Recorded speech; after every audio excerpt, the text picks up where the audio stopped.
বলো ভাইয়ের কপালে দিলাম ফোঁটা বলো বাবা আরেকবার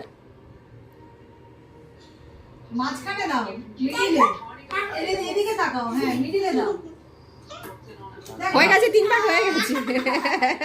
আরেকবার দিয়ে দাও দে দে নে তুই তাড়াতাড়ি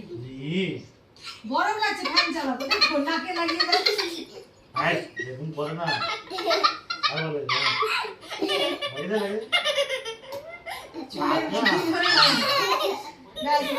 তুমি একটু আশীর্বাদ করে দাও একটু বোনকে আশীর্বাদ করে দাও ডান হাতে তুই 3 বার দাও 3 টাইমস কিছু হয়নি এরকম করে আরেকবার দাও এরকম দূর থেকে দাও এরকম করে হ্যাঁ মাথায় দাও আরেকবার হ্যাঁ এই একটুখানি ধান নিয়ে দিয়ে দাও মাথায় আরে এরকম নয় দুটো তো থাক তুলতে হবে না ধান থাক চুলে রাখতে থাকবে এবার দুজনে একটু সেটা নিজে আশীর্বাদ দিয়ে এই চুল ঠিক আছে এরকম করে বসো এবার হ্যাঁ সব দেবো আচ্ছা এবার ছবিটা তুলে নাও এদিকে তাকাও এদিকে